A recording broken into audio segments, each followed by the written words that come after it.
শেখ, আমরা যে প্রশ্ন পেয়েছি বিরতির পূর্বে, বিভিন্ন যে প্রাকৃতিক দুর্যোগ আল্লাহ তাআলা আমাদেরকে দেন, এটি কি আমাদের শাস্তির কারণে? ব্যাপারটা কি, কিভাবে দেখবেন? প্রত্যেকটা দুর্যোগের দুটি কারণ থাকে।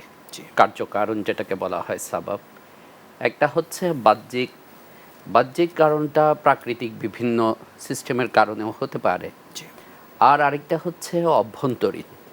অভ্যন্তরীণ কারণটা সম্পর্কে আল্লাহ তাআলা কোরআনে কারিমে ২১ নম্বর পারা সূরা রুমে ইরশাদ করেছেন, যাহারাল ফাসাদু ফিল বাররি ওয়াল বাহরি বিমা কাসাবাত আইদিন নাস।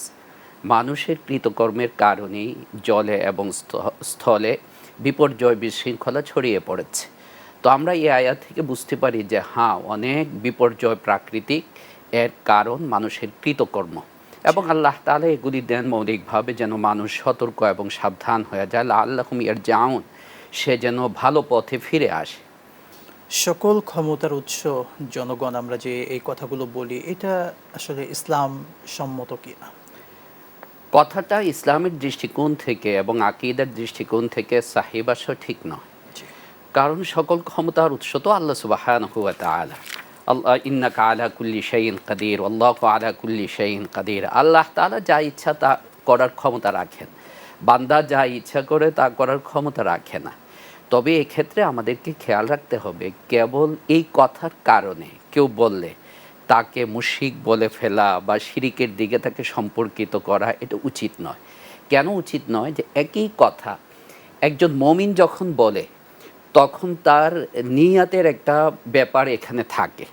যেমন আমরা কমন একটা উদাহরণ আমাদের কিতাবের মধ্যে আসে যে কোনো মুমিন যদি এই কথা বলে, বসন্তকাল বিভিন্ন বৃক্ষলতা আম্বাতার রবিউল বাকলা, ফল ফলাদি বসন্তকাল দিচ্ছে, উৎপন্ন করছে। তো বসন্তকাল তো উৎপন্ন করে না, আসলে তো করেন আল্লাহ সুবহানাহু ওয়া তাআলা। কিন্তু এই কথাটা যখন একজন মুমিনের জবান থেকে বের হয়, সেই কারণে সে মুশরিক হয়ে যায় না।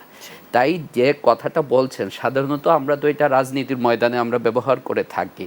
তো অবশ্যই খেয়াল রাখতে হবে যে তিনি যদি সত্যিই সেই আকীদা থেকে এই কথাটা বলে থাকেন, তখন তো নিঃসন্দেহে ঈমান নিয়ে প্রশ্ন চলে আসবে।